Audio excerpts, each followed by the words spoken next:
तो Nobel prize की अगर बात करी जाए तो आप जानते हैं कि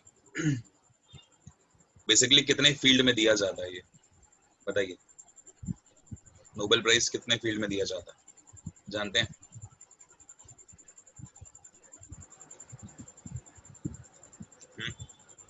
नहीं सर। नहीं पता। चलिए फिर सुनिए। अगर हम बात करें टोटल फील्ड्स की, तो टोटल जो फील्ड्स हैं जिसमें नोबेल प्राइज दिया जाता है आज वो हैं 6 एट प्रेजेंट। ठीक है, यानी कि आज के टाइम अगर हम बात करें तो 6 फील्ड्स में, यानी कि 6 प्रमुख क्षेत्र हैं जिसमें नोबेल प्राइज दिया जाता है। लेकिन अगर हम पहले बात करें 1968 से पहले, 1968 से पहले तक, बिफोर की यहाँ पे मैं बात कर रहा हूँ, बिफोर 1968 ये सिर्फ दिया जाता था 5 फील्ड्स में। ठीक है, ये आप ध्यान रखोगे, 5 फील्ड्स में ये दिया जाता था 1968 तक। लेकिन 1968 में पहली बार इकोनॉमिक्स को भी जोड़ दिया गया, और उसके बाद फिर इकोनॉमिक्स को मिलाने के बाद टोटल 6 फील्ड हो गए जिसमें नोबेल प्राइज दिया जाना शुरू कर दिया गया। ठीक है, आज जो लोग हैं नहीं उनका नुकसान बहुत होगा। खैर, मैं आपके सामने वो 6 के 6 फील्ड मेंशन कर रहा हूँ जिनमें नोबेल प्राइज दिया जाता है। ठीक है, देखिए ध्यान से। सबसे पहला जो होता है ये दिया जाता है भौतिकी के लिए, यानी कि फिजिक्स के लिए। ठीक है, फिजिक्स में जो महान काम अगर कोई करता है, कोई बड़ी रिसर्च हुई है, ठीक है, या फिर कोई मान के चलिए रिसर्च पहले हो चुकी है लेकिन उसके ऊपर फर्दर कुछ अगर और जो डेवलपमेंट का काम है अगर वो हुआ है, कोई और इनिशिएटिव आगे लिया गया है उस रिसर्च के ऊपर, तो उसके लिए भी दिया जा सकता है। जरूरी नहीं है कि ये एकदम नई रिसर्च ही होनी चाहिए। ठीक है, ये चीज आप समझेंगे। जैसे कि इस बार के अगर आप केमिस्ट्री की बात करोगे तो लिथियम आयन जो बैटरीज हैं उसका तो पहले ही इजाद किया जा चुका था। अब लिथियम आयन बैटरीज एक तो फोन वगैरह में आप यूज भी करते हो, लेकिन एक दूसरे जो साइंटिस्ट हैं जिनको केमिस्ट्री के लिए नोबेल प्राइज दिया गया, तो उनकी वजह से बाकी और 2 लोगों को भी दिया गया। ठीक है, मैं आपको बताऊंगा जब 2019 के हम नोबेल प्राइज को पढ़ेंगे। तो अगला जो है वो आपका दिया जाता है केमिस्ट्री की फील्ड में। इसके अलावा तीसरा जो है वो दिया जाता है फिजियोलॉजी। ठीक है, फिजियोलॉजी को ही दूसरे वर्ड्स में हम लोग मेडिसिन भी बोलते हैं। ठीक है, तो मेडिसिन की फील्ड में भी दिया जाता है। चौथा जो है अगर हम बात करें तो ये लिटरेचर के फील्ड में दिया जाता है, यानी कि साहित्य के फील्ड में। पांचवा दिया जाता है शांति की फील्ड में। लेकिन आखिरी जो आप देख रहे हो इसे 1968 से दिया जाना शुरू कर दिया गया, और ये होगी आपकी इकोनॉमिक्स। ठीक है, तो 6th हो गया आपका इकोनॉमिक्स। ठीक, आ गया समझ में? तो टोटल ये 6 फील्ड हैं जिनमें नोबेल प्राइज दिया जाता है। बात करते हैं कि नोबेल प्राइज आखिरकार शुरू कैसे हुआ। थोड़ा सा हिस्ट्री में जाएंगे बिकॉज यहाँ से कुछ क्वेश्चंस बनते हैं। अगर नोबेल प्राइज दिया जाता है तो जब सेरेमनी होती है तो कब होती है वो सेरेमनी, है ना? उसके पीछे भी कुछ हिस्ट्री है, तो ये सब आप जानेंगे आज। देखिए, आप जानते हो कि जो नोबेल प्राइज है वो किसके नाम पर दिया जाता है? Prize is given after the name of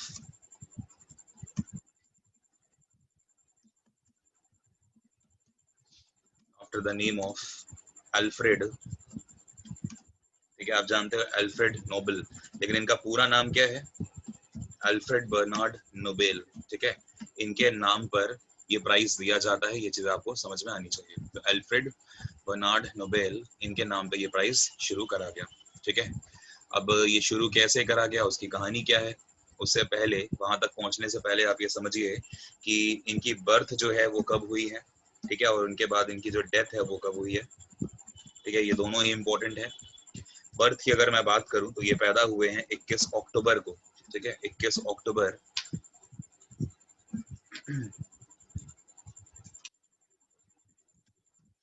21 अक्टूबर 1833, 1833 में ये पैदा हुए हैं। ठीक है, और ये कहाँ पर पैदा हुए हैं, कोई अगर आपसे पूछे तो ये पैदा हुए हैं स्वीडन में। ठीक है, स्वीडन में ही ये पैदा हुए हैं। स्वीडन की राजधानी है आज।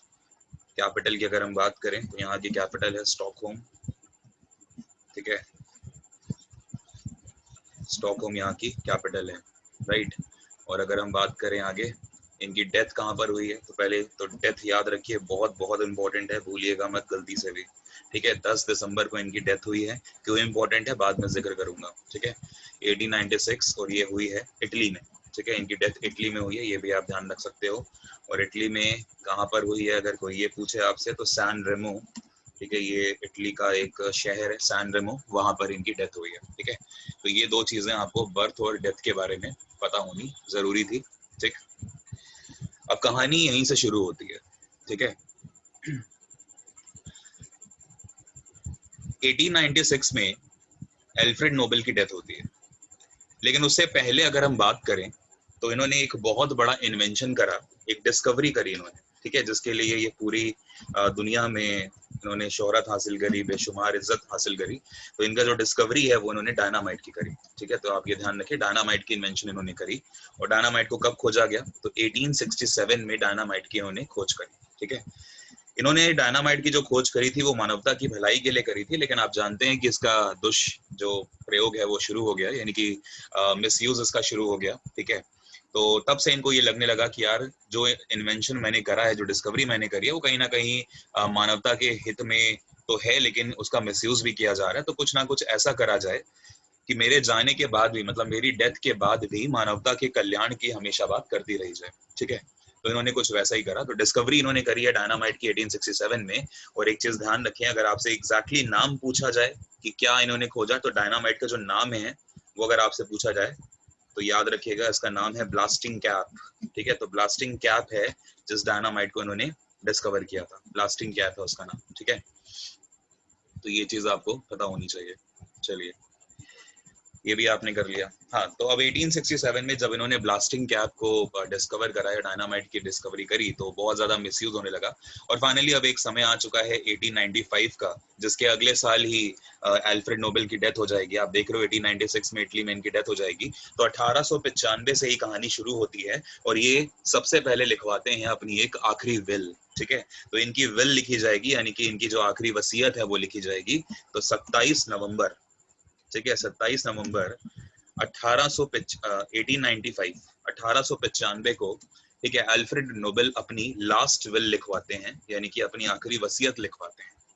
और इस वसीयत में कुछ बातें लिखी जाती हैं, और उन बातों में क्या है कि मेरी मौत के बाद, यानी कि मेरी डेथ के बाद नोबेल प्राइज जो है, मतलब इन्होंने ये तो नहीं लिखा कि नोबेल प्राइज मेरे नाम पे ही दिया जाना चाहिए, लेकिन उन्होंने कहा कि जो 5 फील्ड हैं, देखिए अगर मैं इकोनॉमिक्स को हटा दूं तो मैं यहाँ पे सिर्फ अब शॉर्ट में लिखूंगा फिजिक्स, कॉमा केमिस्ट्री, ठीक है, कॉमा फिजियोलॉजी, यानी कि फिजियोलॉजी को आप मेडिसिन भी बोलते हो तो मैंने एमईडी भी लिख दिया वहां पे, कॉमा लिटरेचर, और इसके अलावा पीस। तो ये जो आप 5 देख रहे हो अवार्ड, इन 5 में अगर कोई उत्कृष्ट काम होता है, इन 5 क्षेत्रों में अगर कोई उत्कृष्ट काम होता है, तो फिर उन सभी लोगों को मेरी संपत्ति में से, जो मैं छोड़ के जा रहा हूं, ठीक है, जो कि एक बैंक के हवाले होगी, ये स्वीडिश बैंक होगी जिसके हवाले ये अपनी पूरी संपत्ति करके जाएंगे, तो वो बैंक जो है हर साल इन 5 फील्ड्स में अगर कोई बहुत महान तरक्की वाला काम होता है तो ऐसे लोगों को सम्मानित किया जाएगा मेरी संपत्ति से। तो ये बातें इन्होंने अपनी विल में लिखवाई, और ये विल लिखी गई 27 नवंबर 1895 को, जिसके नेक्स्ट ईयर ही लगभग 1 साल के बाद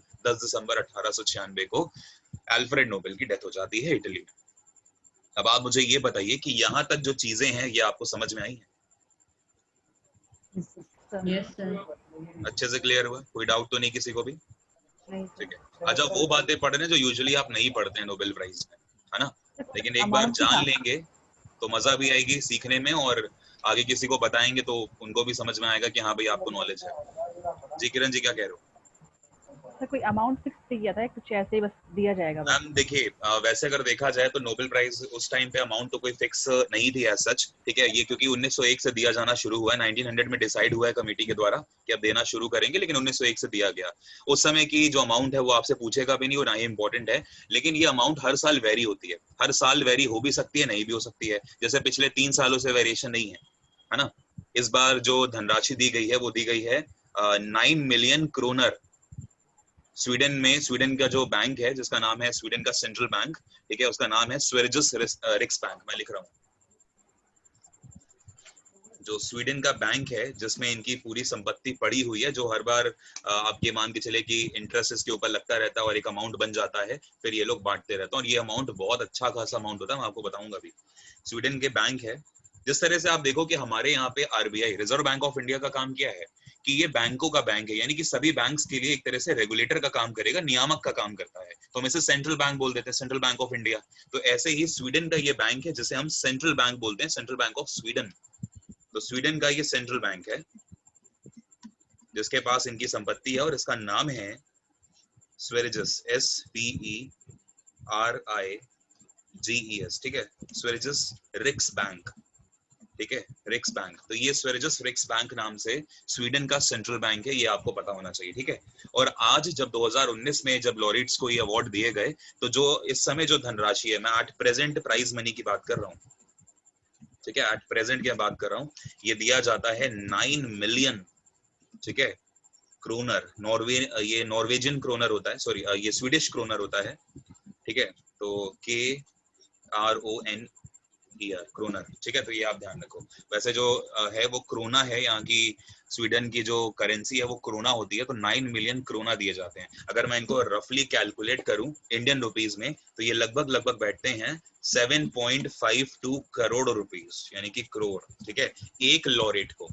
यानी कि अगर आपको फिजिक्स के लिए नोबेल प्राइज दिया गया है तो आपको लगभग 7.5 करोड़ रुपए दिए जाएंगे, ठीक है, एक लॉरेट को। लेकिन अगर मान के चलिए फिजिक्स में 3 लोगों ने मिलकर नोबेल प्राइज जीता है, तो तीनों को जो मेडल है वो तो अलग अलग दिया जाएगा, ठीक है, तीनों को जो एक कह लीजिए डिप्लोमा है वो तो अलग अलग दिया जाएगा। लेकिन जब प्राइज मनी की बात आएगी तो तीनों में इक्वली डिवाइड करी जाएगी, तीनों पर्सन को अलग अलग नहीं दिया जाएगा। ये समझ में आया? लेकिन ये जो अमाउंट है ये हर साल वेरी हो सकती है, डिपेंड करता है बैंक के ऊपर। क्लियर? तो अब क्योंकि आपने स्वीडन की बात छेड़ी है तो मैं आपको स्वीडन के यहाँ पर प्रधानमंत्री भी बताई देता हूँ। देखिए स्वीडन की अगर हम बात करें तो स्वीडन की जो कैपिटल है वो क्या है,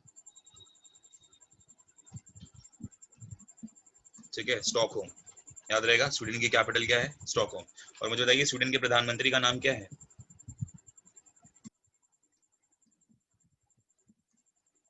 बताया आपको? इनका नाम है स्टीफन लोफन, ठीक है, ये एफ यहाँ पर FEN है, ठीक है। स्टीफन लोफन जो है ये प्रधानमंत्री हैं इस समय स्वीडन के, ये भी आप ध्यान रख सकते हो अगर आपको चाहिए तो जानकारी। चलिए बढ़ते हैं आगे। तो इतनी तो हमने बातें करी नोबेल प्राइज के बारे में, लेकिन अब नोबेल प्राइज में और भी बहुत सारी चीजें हुई, उनको भी अब आप जानिए। विल में तो ये बात कह दी गई कि भाई 5 क्षेत्रों में दिया जाएगा, और इन्होंने अपनी पूरी संपत्ति जो है ये स्वीडन का जो बैंक है जिसका नाम था स्वेरिजस रिक्स बैंक उसको दे दी। उसके बाद फाइनली इस बैंक ने क्या करा 1909 में, ठीक है, 1909 में इट वाज डिसाइडेड, ठीक है, ये डिसाइड कर लिया गया था कि हाँ भाई दिया जाएगा, ठीक है ना, इट वाज डिसाइडेड कि ये नोबेल प्राइज दिए जाएंगे। और फिर फाइनली स्टार्टेड, ठीक है, स्टार्टेड इन 1901, यानी कि 1901 से नोबेल प्राइज जो है वो लॉरेट्स को, नोबेल जो लॉरेट्स हैं उनको देना शुरू कर दिया गया, ठीक है। यहाँ पर हम कभी भी नोबेल प्राइज विनर नहीं बोलते, नोबेल लॉरेट्स बोलते हैं, ठीक है। मैं लिख रहा हूँ क्या बोला जाता है, नोबेल, NOBEL, नोबेल लॉरेट्स, ठीक है, LAURETES, तो नोबेल लॉरेट्स बोला जाता है, ये आप ध्यान रखें। अब ये लॉरेट्स का मतलब क्या है, ये विनर ही है एक तरह से। लेकिन ये लॉरेट्स वर्ड क्यों आया उसके पीछे भी एक छोटी सी हिस्ट्री है, उसको भी जान लीजिए फटाफट। देखिए लॉरेट जो वर्ड है ना ये एक ग्रीक वर्ड है, ठीक है, इट्स अ ग्रीक वर्ड। और ग्रीक माइथोलॉजी की अगर हम बात करें तो ग्रीक माइथोलॉजी में लॉरेट्स का जो मतलब है, ठीक है, जो लॉरेट्स है इसका मतलब होता है जो पत्तियों का एक मुकुट है, ये है ना, क्राउन ऑफ लीव्स, ठीक है, इसे बोला जाता है क्राउन ऑफ लीव्स, ठीक है। और ये क्राउन ऑफ लीव्स क्यों इंपॉर्टेंट है, बिकॉज जो ग्रीक माइथोलॉजी में, ग्रीक में जो भगवान है उनके, ठीक है, उनका एक नाम है अपोलो, ठीक है, अपोलो एक भगवान थे उनके। तो अपोलो जो भगवान है वो इस क्राउन ऑफ लीव्स को धारण करते थे। और इतना ही नहीं, जब भी कोई एथलीट अगर जीत के आता था ग्रीक में, आप जानते हैं ग्रीक में आपने ओलंपिक्स पढ़ा हुआ है, ओलंपिक्स आप जान रहे हो, पता नहीं कब से ओलंपिक्स चल रहे थे, है ना, बीच में एक राजा आते हैं जो कि बंद भी करवा देते हैं। मैंने आपको ओलंपिक्स बहुत अच्छे से पढ़ाया है। तो ये जो है अब ये जब भी कोई एथलीट जीत के आता था या कोई वॉर हुआ है, वॉर कोई राजा जीत के आता है, तो फिर उनको लीव्स का क्राउन दिया जाता था जिसका नाम था लॉरीट्स, ठीक है, मतलब लॉरीट बोलते थे, एस तो नहीं है, लॉरीट, ठीक है। तो इसलिए ग्रीक वर्ड ही है ये, और ये पूरा जो स्वीडन है वहां पे ये ग्रीक ही चलती है, तो इसलिए उन्होंने नोबेल विनर्स ना बोल के नोबेल लॉरीट्स बोला है। आपको समझ में आ गया कि इसका मेन रीजन क्या था ये रखने का, ठीक। यहाँ तक किसी को कोई डाउट है तो प्लीज पूछिए।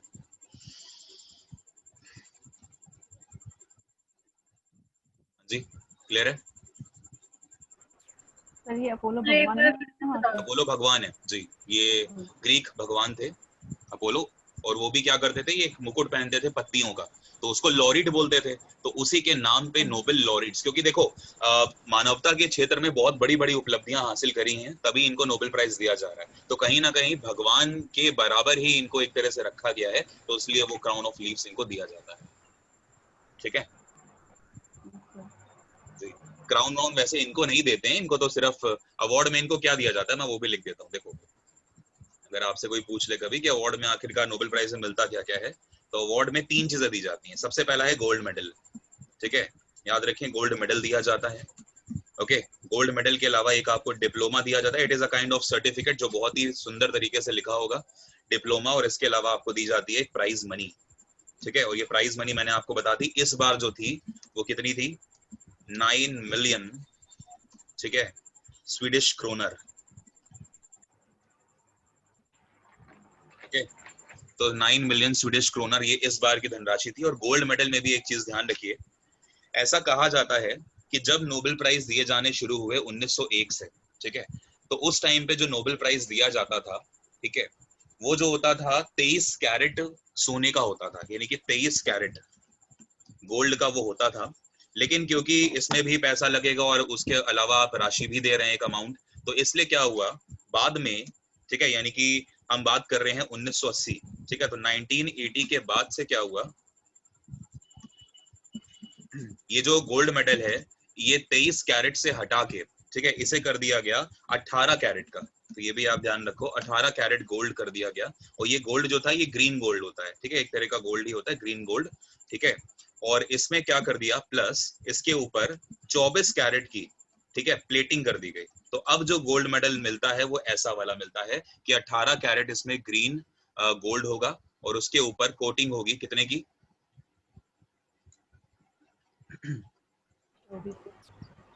जी, ठीक है, 23 कैरेट, दिख रहा है ना आप लोगों को? सर लेकिन 23 के बाद तो सोना लगता ही नहीं है 24 कैरेट में। देखिए बात ये है कि 23 कैरेट क्या मतलब बहुत ही वो हो जाएगा, टूट जाएगा, जैसे कहते हैं ना कि 24 कैरेट शुद्ध सोने का, तो वो नहीं होता, क्यों, क्योंकि उसके अंदर जब तक आप इम्प्योरिटीज नहीं मिलाओगे तब तक क्या होगा, वो उसमें हार्डनेस नहीं आएगी, क्योंकि गोल्ड एक ऐसी मेटल है जिसको आप सोने से मतलब चाकू से काट सकते हो, गोल्ड है, ठीक है, या आप कह लीजिए सोडियम है, ये कुछ ऐसी मेटल्स होती है जिनको चाकू से काटा जा सकता है, ठीक है, बहुत ही सॉफ्ट होती है, मेलिबिलिटी इनकी बहुत कम होती है, तो इसीलिए मतलब 24 कैरेट का बनता तो नहीं है, लेकिन अब ये लोग बनाते होंगे, देखो 18 कैरेट जो ग्रीन है गोल्ड वो तो वो हो गया, मतलब उसमें हार्डनेस तो आ गई, ऊपर से 24 कैरेट की प्लेटिंग कर रहे हैं ये लोग, बस ये आप समझ लो, ठीक है, ये मैं नहीं बता रहा, ये नोबेल प्राइज की साइड बता रही है ठीक है, आपको गैर समझने से मतलब है, ठीक, क्लियर हो गया, चलो, तो ये बातें आपने सीख ली। अब क्या होता है कि नोबेल प्राइज जो है, ठीक है भाई, दिए जा रहे हैं, लेकिन जब 1901 में दिए गए, तो 1901 से लेके 1968 तक बहुत आराम से, 1967 तक इवन अच्छे से दिए जाते रहे, कोई भी दिक्कत नहीं थी। लेकिन 1968 में आपको पता है कि सबसे पहली बार क्या हुआ, इकोनॉमिक्स का शुरू हुआ। अब मेन रीजन ये है कि 1968 में इकोनॉमिक्स का शुरू हुआ, तो क्यों हुआ, है ना, क्योंकि अगर हम बात करें तो पुराने जो फील्ड्स हैं उनमें इनका जिक्र नहीं करा गया इकोनॉमिक्स का। तो अब आप देखें, एक बैंक है जिसका नाम था स्वीडन का सेंट्रल बैंक, मैं एक बार फिर से लिखूंगा, नाम था इसका स्वेरिजस रिक्स बैंक, ठीक है, तो स्वेरिजस रिक्स बैंक की 300वीं वर्षगांठ होती है, यानी कि इसको बने हुए 300 साल कंप्लीट होते हैं, ठीक है, 300 इसकी एनिवर्सरी होती है, तो उसके उपलक्ष्य में ये लोग क्या करते हैं, उसके उपलक्ष्य में ये लोग एक अवार्ड जो है वो शुरू करते हैं, ठीक है, क्लियर हुआ, और इसे बोला जाता है, इस अवार्ड को स्वेरिजस रिक्स बैंक प्राइज इन इकोनॉमिक्स, ठीक है, तो इसे ये नाम दिया गया, इस अवार्ड को ये नाम दिया गया। लेकिन बाद में जब ये अवार्ड दिया गया तो फिर इसे बोल दिया गया कि, क्योंकि देखो ये वही संस्था है जो बाकी फील्ड्स में भी नोबेल प्राइज दे रही है, और ये वही संस्था है जो इकोनॉमिक्स में भी दे रही है, तो इसे बाद में एज अ ट्रीट कर लिया गया नोबेल प्राइज ऑफ इकोनॉमिक्स, ठीक है। तो इसे नोबेल प्राइज बोल दिया गया इकोनॉमिक्स का, ठीक। लेकिन रियल में नाम क्या है इसका? रियल में इसका नाम है Sveriges Riksbank prize in economics, ठीक है। जैसे नोबेल प्राइज ऑफ इकोनॉमिक्स बोल दिया जाता है, लेकिन फिर भी मैं यहाँ पर आपको एक बात बताना चाहूंगा कि कभी अगर आप देखोगे कुछ अगर आर्टिकल्स वगैरह देखेंगे, तो जब नोबेल प्राइज इकोनॉमिक्स में दिया जाता है तो इसी नाम से दिया जाता है, Sveriges Riksbank prize in economics sciences के नाम से दिया जाता है। और इसे नोबेल प्राइज ऑफ इकोनॉमिक्स बोल तो देते हैं, लेकिन खुद मतलब आप ये मान के चलो कि कुछ ऐसे बुद्धिजीवी भी हैं जो ये बोलते हैं कि ये नोबेल प्राइज नहीं है इकोनॉमिक्स का, ठीक है। ऐसा मानना उनका सिर्फ ये है कि जब अल्फ्रेड नोबेल ने 1895 में जब अपनी विल लिखी, तो उस टाइम पे इकोनॉमिक्स का इन्होंने जिक्र नहीं करा था, तो टेक्निकली इसे नोबेल प्राइज नहीं माना जाता इकोनॉमिक्स का। लेकिन कुछ लोग इसको मानते भी हैं, कुछ लोग नहीं भी मानते। लेकिन क्योंकि जब ये सेरेमनी होती है हर साल 10 दिसंबर को, तो ये अवार्ड भी दिया जाता है और नोबेल प्राइज के साथ दिया जाता है। That is why it can be considered as the Nobel prize of economics. समझ में आया कि ये इकोनॉमिक्स में बाद में क्यों शुरू हुआ? क्योंकि 1968 में इस सेंट्रल बैंक की, जो कि सभी अवार्ड्स दे रही थी 5 कैटेगरी में, उसकी 300वीं वर्षगांठ थी, और उसी उपलक्ष्य में इन्होंने एक नया जो अवार्ड है वो शुरू करा इकोनॉमिक्स का, क्योंकि बैंक इंडस्ट्री आप जानते हो इकोनॉमिक्स से पूरी तरह से रिलेटेड है, तो ये शुरू हो गया। क्लियर? Yes sir. ठीक है, आगे बढ़ते हैं।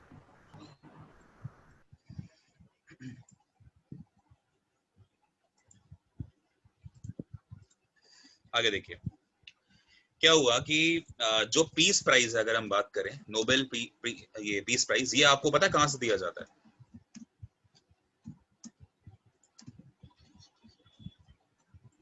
ये क्वेश्चन आता है कि नोबेल का जो पीस प्राइज है वो कहां से दिया जाता है, बताइए। नॉर्वे। नॉर्वे से दिया जाता है, ठीक है। तो मेरा आपसे क्वेश्चन ये है कि नॉर्वे से दिया जाता है तो क्यों दिया जाता है? नॉर्वे की कैपिटल है ओस्लो, ठीक है। नॉर्वेजियन जो नोबेल कंपनी है, ठीक है, या सॉरी कमेटी है, वो देती है, नॉर्वेजियन नोबेल कमेटी, वो इसको देती है। कैपिटल है नॉर्वे की ओस्लो। लेकिन इससे पहले मैं आपको ये बताऊं कि नॉर्वे से मिलता है, उससे पहले नॉर्वे में याद रखिए, नॉर्वे में राजशाही चलती है, ठीक है। वहां पे डेमोक्रेसी नहीं है, वहां पे राजशाही है, यानी कि किंग और क्वीन होते हैं वहां पे। ये चीज आप ध्यान रखें, ठीक है। नॉर्वे के जो किंग है इस समय, मोनार्की। हाँ मोनार्की चलती है ना सर वहाँ पे। हाँ जी, वही राजशाही, एक ही बात है, ठीक है।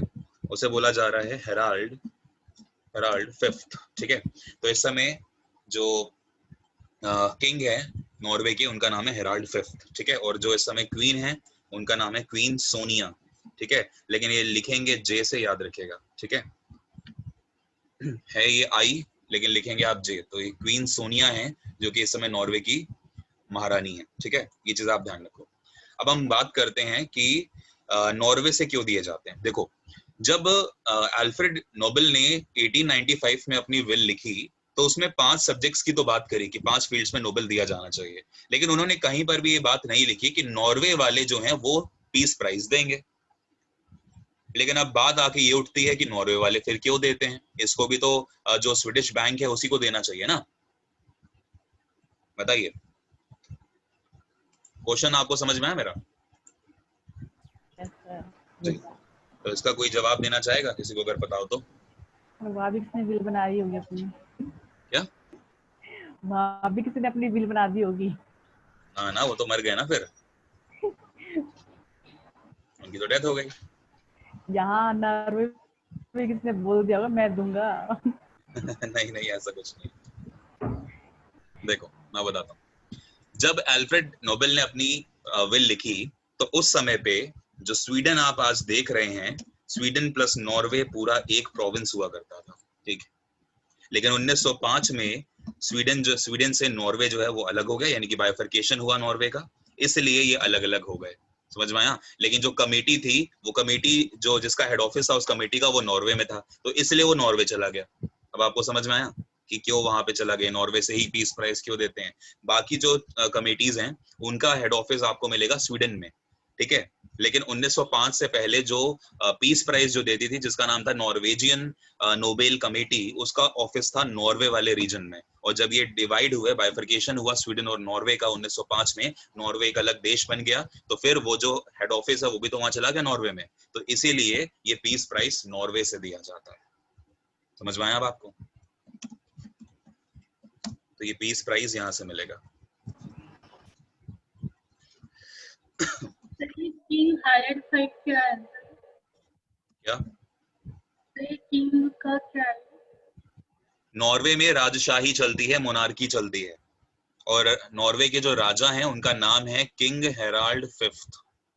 ठीक है, जैसे ब्रिटेन में क्वीन विक्टोरिया है ना, किंग जॉर्ज, क्वीन विक्टोरिया, इनका आपने नाम सुना होगा। ऐसे ही नॉर्वे में जो राजा हैं उनका नाम है हेराल्ड फाइव, यानी कि हेराल्ड फिफ्थ, और जो क्वीन है उनका नाम है सोनिया।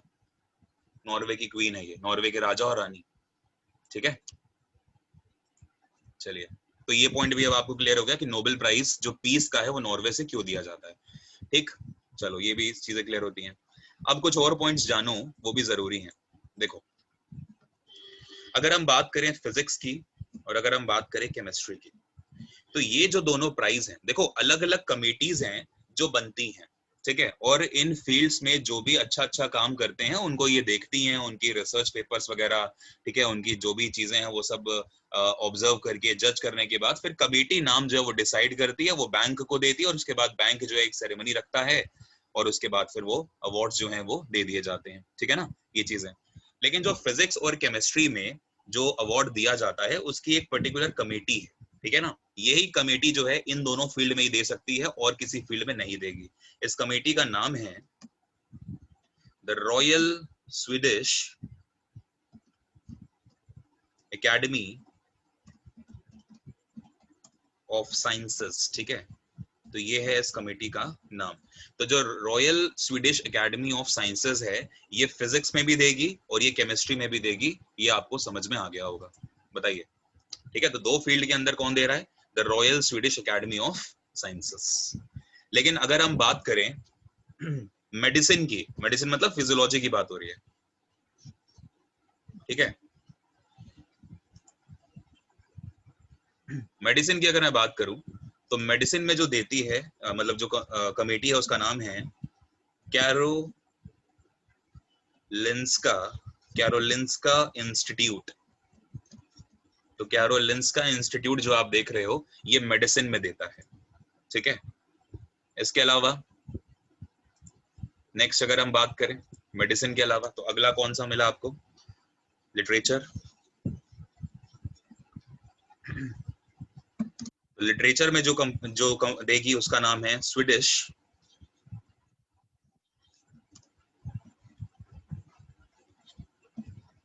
एकेडमी ऑफ लिटरेचर, ये देगी। लिटरेचर में स्वीडिश एकेडमी ऑफ लिटरेचर। देखिए, दो ऊपर हो गए, तीन मेडिसिन, चौथा लिटरेचर, अब बच गए दो। ठीक है, आखिरी वाला कौन सा बच गया? इकोनॉमिक्स। ठीक है, तो इकोनॉमिक्स में आप जानते हैं कौन देगा। मैं यहाँ पर बस ये लिख दूं एसआर, एसआर आप समझ गए ना, स्वेरिजस रिक्स बैंक, ये देगा इकोनॉमिक्स में। ठीक है ना, तो एसआर मैंने लिख दिया बस, चलो पूरा ही लिख दो। स्वेरिजस रिक्स बैंक जो है ये देगा। ठीक है, इसकी बैंक की जो कमेटी है वो देगी। ठीक है, इसको आप ध्यान रखें। और आखिरी वाला आपको पता है पीस प्राइज, ये कौन देता है? ये देगी नॉर्वेजियन नोबेल कमेटी। ठीक है, तो ये सारे के सारे आपने देख लिए।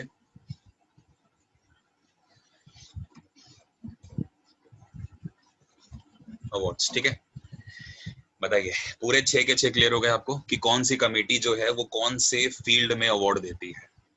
तो एक कमेटी नहीं है जो हर जगह दे दे, या एक बैंक नहीं है जो हर जगह दे दे, लेकिन ये सारी की सारी कमेटीज जो हैं वो नाम रिकमेंड करके किसको देंगी? ऑफ कोर्स जो स्वीडन का सेंट्रल बैंक है जिसका नाम है स्वेरिजस रिक्स बैंक, उसको देंगी। और उसके बाद 10 दिसंबर को हर साल, याद रखिए 10 दिसंबर। अब मैं आपको ये भी बताता हूँ कि हर साल 10 दिसंबर को क्यों करते हैं, क्योंकि आप देखिए अल्फ्रेड नोबेल की जो डेथ है वो कब हो रही है?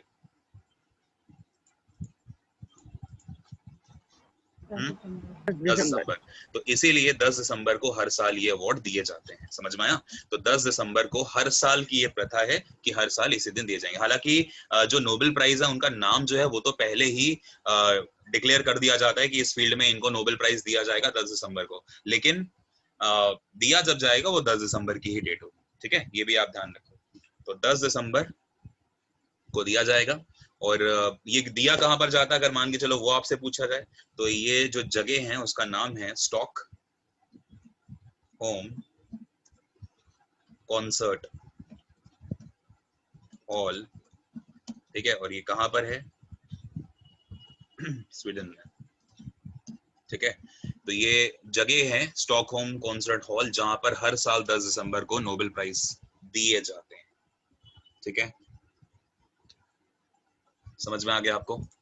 और क्यों दिए जाते हैं? क्योंकि 10 दिसंबर को इनकी डेथ एनिवर्सरी होती है, दैट्स व्हाई। इस साल जैसे अगर मैं बात करूं तो 8 अगस्त को, 9 अगस्त को, 10 अगस्त को ही मतलब अवार्ड जो है वो अनाउंस कर दिए गए थे कि भाई इन लोगों को मिलेगा, उसके बाद फिर दे दिए गए। लेकिन नोबेल प्राइज में कुछ नियम और कानून भी हैं जो भी फॉलो करने बहुत जरूरी है। 1 2 3 जो हैं रूल्स मेन वाले, मैं उनके बारे में चर्चा करता हूँ आपसे। देखिए, एक जो है जी, सर ये फिजिक्स का जो है द रॉयल स्वीडिश है और एकेडमी ऑफ साइंसेस केमिस्ट्री है। नहीं, पूरा एक ही है, the royal Swedish academy of sciences. वो एक्चुअली क्या हुआ था, एंटर पड़ गया था तो वो नीचे आ गया, कमांड से नीचे आ गया था। फिजिक्स एंड केमिस्ट्री में दोनों में the royal Swedish academy of sciences ही देती है। ओके सर, ठीक है, पूरा एक नाम है ना कमेटी का। और कुछ डाउट किसी को? बोलिए, चले आगे। ठीक है, अभी तक जो बातें हमने करी है समझ में आई हैं आपको? बहुत सारी बातें कर ली हमने इतनी देर में नोबेल प्राइज के बारे में। हाँ, समझ तो आ गई है, समझ आ गई सर। अच्छी मतलब इंफॉर्मेशन वाली थी, तो ऑफ कोर्स आपको पता होना चाहिए। चलिए, कुछ कायदे कानून है, नियम है, उनको भी जानना जरूरी है, उसको भी देखिए। नोबेल प्राइज की जो कमेटी है, ठीक है, उसके रूल्स जो हैं वो ये कहते हैं कि कभी भी जो नोबेल प्राइज है वो पोस्टह्यूमसली नहीं दिया जाएगा।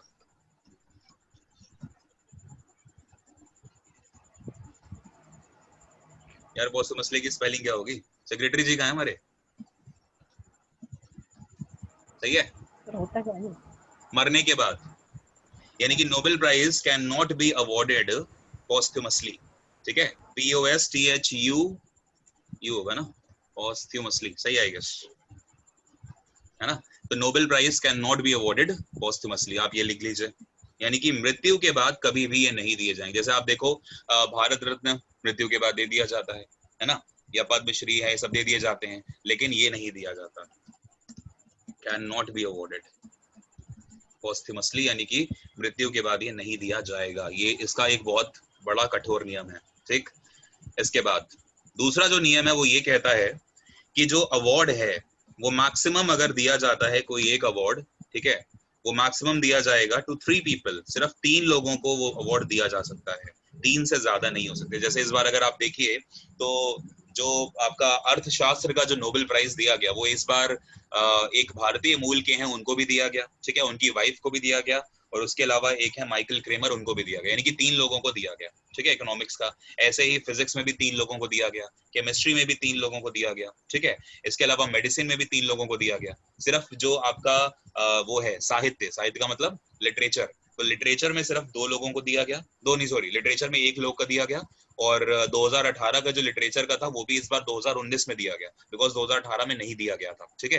तो ये हो गया। और शांति का जो नोबेल प्राइज है वो दिया गया इथियोपिया के प्रधानमंत्री को, ठीक है, जिनका नाम क्या है, अबी अहमद अली। अभी हम बात करेंगे उनके ऊपर। तो इनको एक एक दिया गया, मतलब लिटरेचर में 1 पर्सन को दिया, और जो पीस प्राइज है उसमें 1 पर्सन को दिया। बाकी जो 4 कैटेगरीज है उसमें 3-3 लोगों को दिया गया। तो यही बात हो रही है कि अवार्ड कैन बी गिवन या can be awarded maximum up to 3 people in a single category, ठीक है।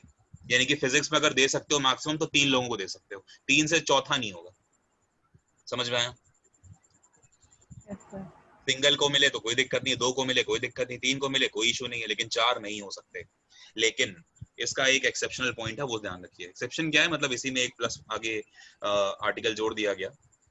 सब क्लॉज है उसका एक, कि अगर कोई संस्था को दिया जाए कभी, अगर किसी ऑर्गेनाइजेशन को अगर कभी नोबेल प्राइज दिया जाएगा, ठीक है, तो वो जो है संस्था, उसमें 3 लोग थोड़ी होंगे, उसमें तो बहुत सारे लोग होंगे।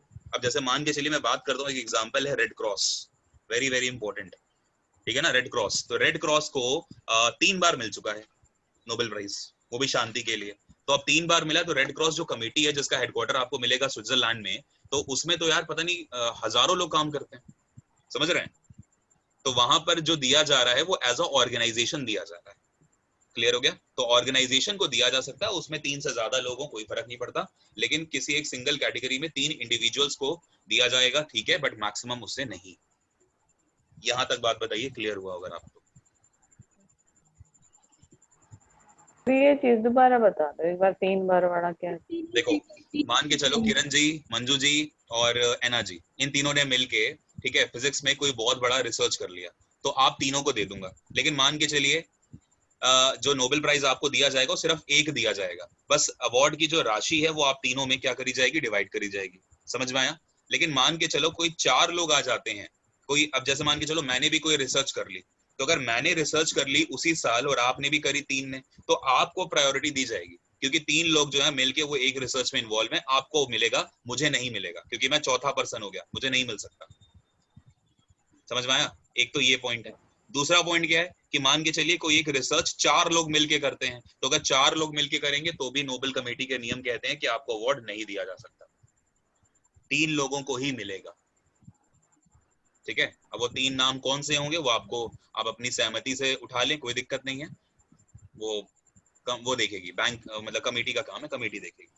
लेकिन अगर कोई संस्था है, मान के चलो डाइस इंस्टीट्यूट को दे दिया जाए, तो डाइस इंस्टीट्यूट को दे दिया जाए तो उसमें बहुत सारे टीचर्स काम करते हैं, तो उनको मिल सकता है। 3 से ज्यादा टीचर काम करते हैं डाइस में, कोई दिक्कत नहीं, मिल जाएगा अवार्ड, क्योंकि एज अ संस्था एक माना जा रहा है ना संस्था को।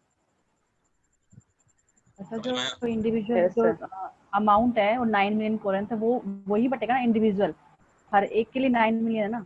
नहीं नहीं, हर एक के लिए 9 नहीं है। अब जैसे फिजिक्स में 3 लोगों को मिला, तो वो जो 7.5, हाँ, फिजिक्स में 9 है ना, मतलब एक फिजिक्स की कैटेगरी के लिए 9 है और वो 3 में बढ़ जाएगा। हर कैटेगरी के लिए 9 है मैम। हाँ, तो वही तो मैं पूछ रही हूँ ना, हर कैटेगरी के लिए 9 है ना? हाँ, हर कैटेगरी के लिए 9, मतलब 9 जो मिलियन है वो केमिस्ट्री के लिए, 9 मिलियन फिजिक्स के लिए, 9 मिलियन हर के लिए। हाँ, लेकिन फिजिक्स में भी वो 3 लोगों में वो 3-3 मिलियन बढ़ जाएगा। हाँ, 3 से ज्यादा। लेकिन जब आप रेड क्रॉस की बात करोगे, ऑर्गेनाइजेशन की बात करोगे, तो उसमें क्या होगा, पूरे के पूरे 9 मिलियन वो एज अ रेड क्रॉस को जाएंगे। अब वो रेड क्रॉस जाने की 9 मिलियन का क्या करना है?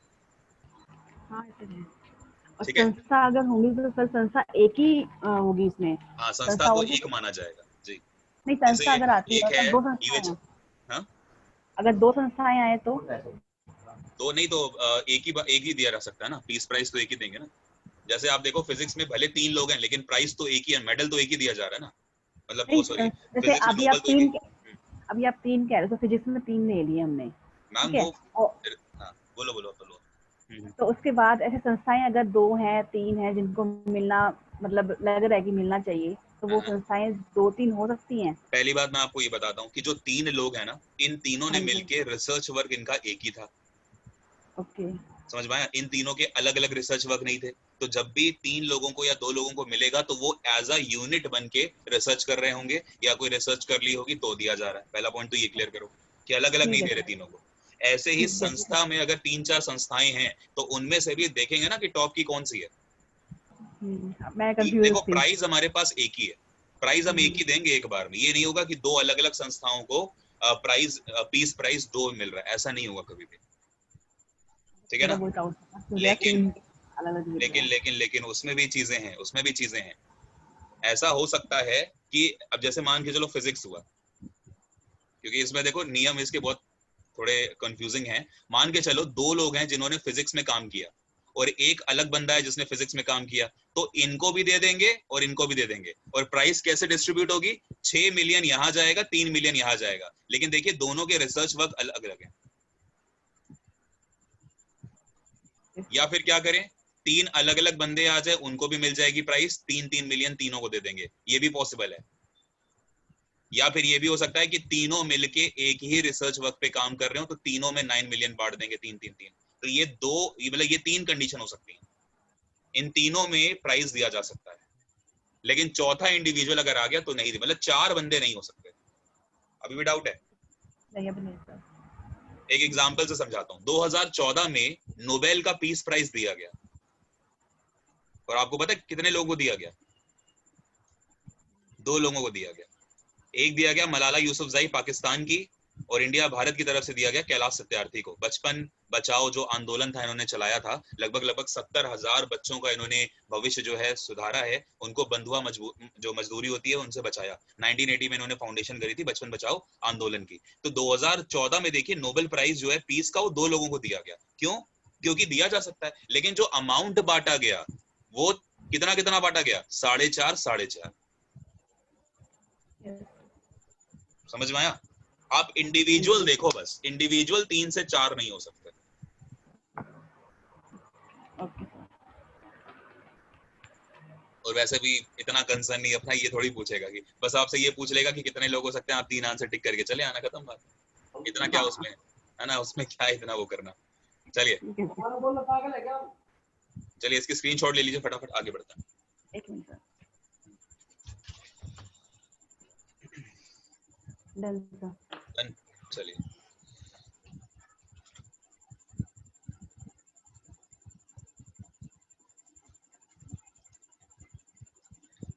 अब देखिए, नोबेल प्राइज की हिस्ट्री में कुछ ऐसी बातें भी हुई जो नहीं होनी चाहिए थी। जैसे 2 बार ऐसा हुआ आज तक, नोबेल प्राइज जब से 1901 से दिया जा रहा है, 2020 में आज हम आ गए, तो 2020 के जो होंगे वो कब अनाउंस होंगे? अक्टूबर में अनाउंस होंगे। अक्टूबर नवंबर के मंथ में अनाउंसमेंट होती है, और 10 दिसंबर को हर साल दिए जाते हैं। यानी कि 2020 के जो अवार्ड होंगे वो इस बार 2020 में मिलेंगे 10 दिसंबर में। समझ में आया आपको? और पिछले वाले अभी लेटेस्ट है 2019 के, तो ये पॉइंट क्लियर कर लेना। हाँ, तो इतने सालों के इतिहास में 2 बार सिर्फ ऐसा हुआ कि नोबेल प्राइज का जो विनर है, यानी कि जो नोबेल लॉरिट्स हैं, उनका नाम अनाउंस करा गया, और वो नोबेल लेने से उन्होंने ठुकरा दिया, यानी कि उन्होंने इनकार कर दिया कि हमें नोबेल प्राइज नहीं चाहिए। तो ऐसा 2 बार हुआ। तो वो दोनों के दोनों जो केसेस हैं फटाफट देखिए उनको। So 2 times it happened, ठीक है। पहली बार कब हुआ उनका नाम मैं आपको बताता हूँ। इनका नाम है जीन पॉल सार्ट्री, ठीक है। तो जीन पॉल सार्ट्री, इनको दिया गया था अवार्ड, और इनको दिया गया था 1964 में, 1964 में इनको ये अवार्ड दिया गया, और ये अवार्ड इन्हें दिया गया लिटरेचर के लिए। और इतना ही नहीं, इनको जब ये बोला गया कि भाई आपका नाम जो है वो नोबेल प्राइज के लिए आपको दिया जा रहा है, क्योंकि इन्होंने क्या करा, लिटरेचर के फील्ड में बहुत अच्छे से इन्होंने काम करा, लेकिन इन्होंने लेने से मना कर दिया। इवन नोबेल ही नहीं, और भी इनको जितने प्राइज दिए गए थे सब इन्होंने ठुकरा दिए, ठीक है। तो ये 2 टाइम्स हुआ कि डिक्लाइंड, है ना, डिक्लाइन कर दिया कि हमें नहीं लेना है नोबेल प्राइज, ठीक है। 2 टाइम्स लॉरिट्स डिक्लाइंड नोबेल, ठीक है, ये आप ध्यान रखो। और दूसरी बार क्या हुआ उसको समझिए। एक कंट्री है यूएसए और एक कंट्री है वियतनाम। इन दोनों के बीच में काफी, मतलब मान के चलिए कि जो रिलेशन था वो अच्छे नहीं है, ठीक है। तो वियतनाम प्लस यूएसए। तो हुआ क्या कि जब वर्ल्ड वॉर वगैरह की कंडीशन चल रही थी, तो उस टाइम पे मतलब दोनों ही देशों में काफी ज्यादा ठनाठनी थी, एक दूसरे के अगेंस्ट काफी लड़ाइयां हो रही थी। तो क्या हुआ कि वियतनाम की तरफ से पहल करी ली डुक थो ने, ली डुक थो ने, ठीक है। ये वियतनाम की तरफ से थे। मैं इनके बगल में वी लिख देता हूँ ताकि आपको कोई कंफ्यूजन ना हो। चलो पूरा ही लिख देता हूँ, ठीक है, वियतनाम। और यूएसए की तरफ से अगर हम बात करें तो यूएसए में 2 लोग थे, ठीक है। सॉरी, यूएसए में एक ही था, उनका नाम था हेनरी, HENERY, हेनरी, ठीक है, किसिंगर, KISSINGER, हेनरी किसिंगर। तो जो हेनरी किसिंगर हैं ये यूएसए के हैं, ठीक है। और अगर हम बात करें ली डुक थो की, तो ये वियतनाम के हैं। ऐसा कहा जाता है कि जब ये वर्ल्ड वॉर हुआ था, कंडीशन हो रही थी, तो उस टाइम पे हम बेसिकली ये सेकेंड वर्ल्ड वॉर की बात नहीं कर रहे, बल्कि सेकेंड वर्ल्ड वॉर की वजह से इनके बीच में रिश्ते खराब हुए थे, और हम बात कर रहे हैं 1973 की, 1973 की हम बात कर रहे हैं, ठीक है। तो उस टाइम पे इन दोनों के बीच में रिलेशंस काफी खराब थे, आज भी हैं इवन। तो ऐसा माना जाता है कि अमेरिका की जो आर्मी है वो उन्होंने वियतनाम पे चढ़ाई करी और वियतनाम ने अमेरिका को हरा दिया, यानी कि अमेरिकी जो आर्मी है वो युद्ध में हार जाती है वियतनाम से। ऐसा बोला जाता है, इतिहास के पन्नों में ये चीजें लिखी हैं, तो मैं इसलिए आपको चीज समझा रहा हूँ। लेकिन जब युद्ध विराम हो गया तो उसके बाद फिर जो है और भी कोशिशें करी गई कि भाई आगे रिलेशंस अच्छे रखे जाएं। तो वियतनाम की तरफ से आगे बढ़े ली डुक थो, और यूएसए की तरफ से आगे बढ़े हेनरी किसिंगर, ठीक है, जो कि यूएसए के क्या थे उस समय, सेक्रेटरी ऑफ स्टेट थे। सेक्रेटरी ऑफ स्टेट को यूएसए में कहा जाता है फॉरेन मिनिस्टर, ये भी आप ध्यान रख सकते हो। यूएसए में फॉरेन मिनिस्टर नहीं बोलते, क्या बोलते हैं, सेक्रेटरी ऑफ स्टेट बोलते हैं, ठीक है। तो इन दोनों ने जो है काफी अच्छे से काम करा। तो जब अवार्ड की 1973 में अनाउंसमेंट हुई कि भाई आपको शांति का नोबेल प्राइज दिया जा रहा है, क्योंकि आपने दोनों ने अमेरिका और वियतनाम के रिश्तों के जो रिश्ते हैं उनको सुधारने के लिए आपने अप्रोच करी है।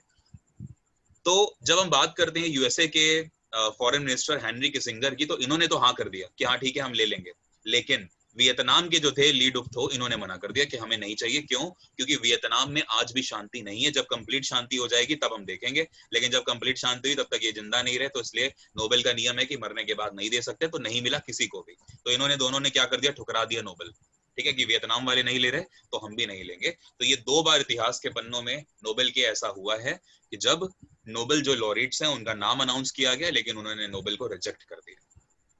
बताइए, समझ में आई आपको चीजें?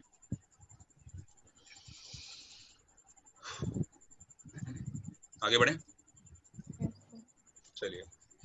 अब क्या हुआ, अब कुछ ऐसी कमिटीज का मैं आपको नाम बताता हूँ, या कुछ ऐसे लोगों का नाम बताऊंगा जिनको नोबेल प्राइज एक से ज्यादा बार मिला हुआ है। एक इंडिविजुअल को, ठीक है, नोबेल प्राइज एक से ज्यादा बार मिल सकता है, लेकिन अलग अलग साल में होना चाहिए, ठीक है। तो एग्जाम्पल देखिए, जैसे सबसे पहले अगर हम बात करें तो लिनस पॉलिंग का नाम आता है, लिनस पॉलिंग का नाम आता है। इनको जो अवार्ड दिए गए वो 2 बार दिए गए, ठीक है। सबसे पहले इन्हें दिया गया 1954 का अवार्ड, और फिर इन्हें दिया गया 1962 का अवार्ड, ठीक है। आपको साल बिल्कुल याद रखने हैं इन 6 के जो मैं आपको बताने वाला हूँ।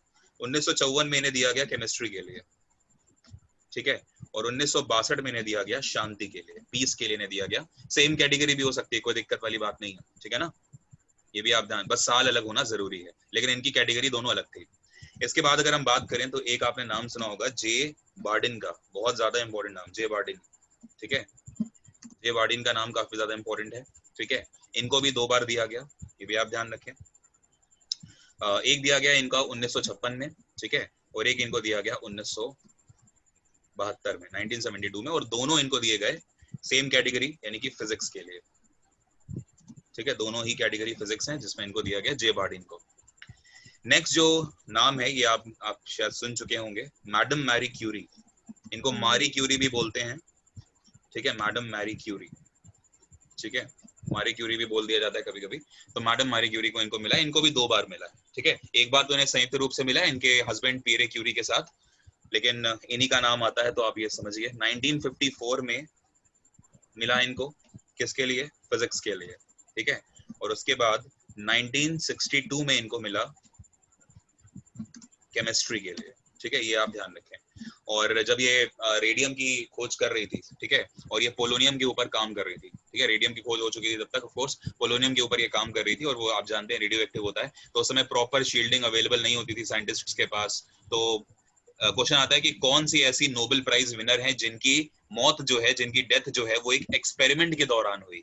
तो उनका आंसर होता है मैडम मैरी क्यूरी, क्योंकि जब ये पोलोनियम के ऊपर काम कर रही थी तभी इनकी डेथ होती है हाई रेडिएशंस की वजह से, ठीक है।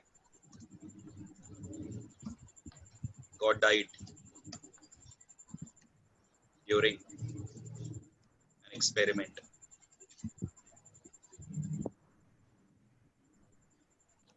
on polonium, ठीक है, जो कि क्या होता है, रेडियो एक्टिव होता है, ठीक है। ये भी आप पूछा जा सकता है आपसे, रेडियो एक्टिव होता है, तो इनकी डेथ हुई थी, एकमात्र नोबेल प्राइज विनर।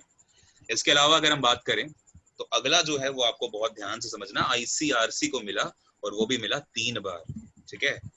एक मिला 1917 में, एक मिला 1944 में और एक इनको मिला 1963 में, ठीक है। तो ये है ICRC, ठीक है, जिसको मिला 3 बार, ठीक है, जिसका मैंने अभी जिक्र भी करा था। आगे बढ़ते हैं और अगला है आपका UNHRC।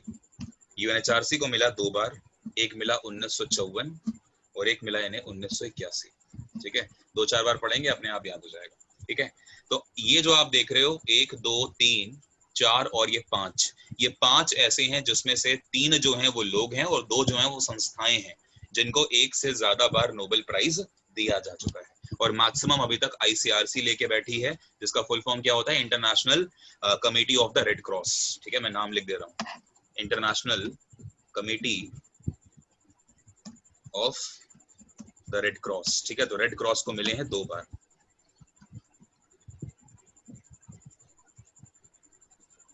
ठीक है। हेडक्वार्टर कहां पर मिलेगा,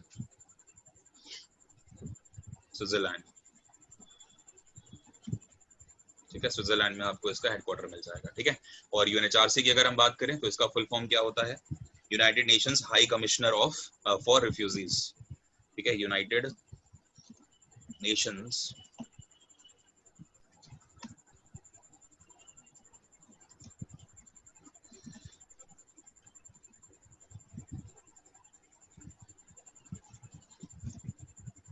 for refugees,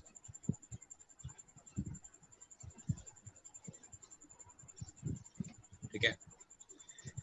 United Nations high commissioners for refugees, ठीक है। ये जो है फुल फॉर्म है UNHRC का, ठीक है। ये भी आप ध्यान रखें। तो इस तरह से ये आपने कंप्लीट करे, ठीक है। अब TR है कि सर की SCRC है, UNHCR, सी नहीं है, UNHR। हाँ वो सी गलती से लग गया, सी नहीं, नहीं सर HCR है या HRC है। बेटा सी पहले आएगा ना, देखो यूनाइटेड नेशंस हो गया, हाई हो गया तो सी पहले आएगा ना, तो UNHCR ही होगा ना, सी उधर लग गया है ना। UN, देखो एक बार मैं रब करके लिख देता हूँ,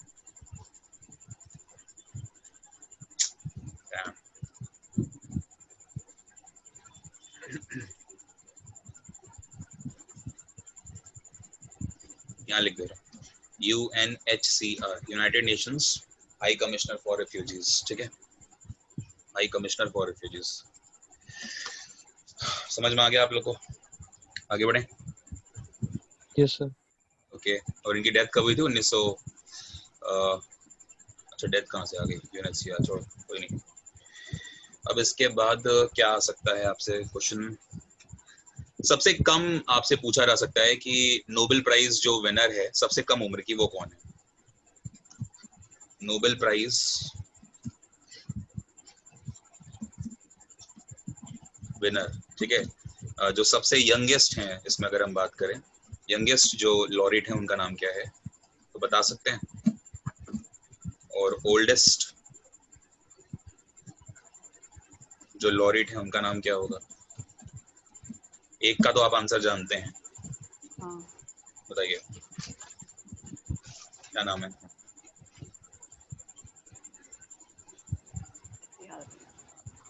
याद नहीं आ रहा?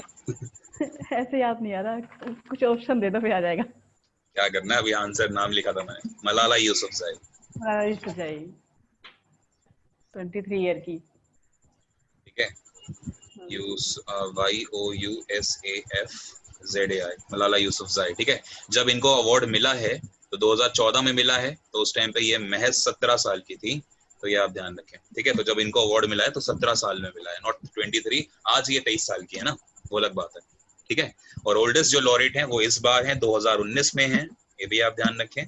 और इनको केमिस्ट्री के लिए मिला है, जो इस बार का अवार्ड दिया गया केमिस्ट्री के लिए, वो सबसे ओल्डेस्ट लॉरेट को दिया गया है केमिस्ट्री। नाम है इनका जॉन बी गुड इनफ, ठीक है। तो John be good enough chemistry के लिए 2019 का जो अवार्ड है वो इनको दिया गया। हालांकि 2 पर्सन और हैं साथ में, वो हम बात करेंगे जब हम आपको 2019 के सारे नोबेल प्राइज पढ़ाएंगे तब, ठीक है, अभी के लिए नहीं। अभी के लिए बस आप ये ध्यान रखिए ओल्डेस्ट जो लॉरेट है वो यही है, ठीक है। वो पोस्टमसली दिया नहीं जाता, वो बात हो गई, 3 से ज्यादा मिलेगा नहीं, ठीक है। किसी को यहाँ तक कोई डाउट है तो प्लीज पूछ लीजिए, अगर आप कहें तो सर मैं यही एज बता दो सर। 97 ईयर्स में इनको दिया गया है, 97 साल के हैं ये, ठीक है। ये गुडिनफ क्या है? क्या क्या पूछ रहे हो? ये गुड क्या लिखा? गुड इनफ ही है ना? हाँ, इनका पूरा नाम है John B Goodenough. John B Goodenough 97 years के हैं, केमिस्ट्री के लिए इन्हें अवार्ड दिया गया।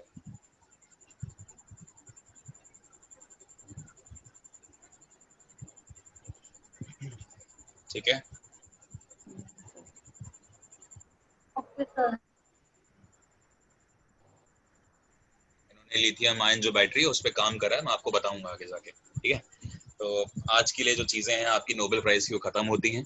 2019 के जो अवार्ड हैं वो मैं आपको कल पढ़ा दूंगा, ठीक है, क्योंकि आज बहुत सारे लोग नहीं आए हैं और काफी इम्पोर्टेंट टॉपिक था। ये जो हिस्ट्री है ये अक्सर आपको किताबों में नहीं मिलती है, तो उम्मीद करता हूँ कि अब आपने लिख लिया होगा, नोट्स आपके बन गए होंगे। कल जो अवार्ड्स हैं वो भी आप लिख लीजिएगा, तो आपके करंट पॉइंट ऑफ व्यू से नोबेल प्राइज एकदम आपका कंप्लीट है। कुछ भी फिर पूछा जाएगा आप अपना आंसर कर लेंगे नोबेल से, ठीक है।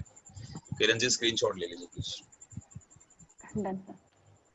ठीक है, तो एंड करें मीटिंग को। चलिए, समझ में आया आप लोगों को नोबेल प्राइज में? Yes sir. Yes sir. Yes sir. चलिए, okay, good night. Good night sir.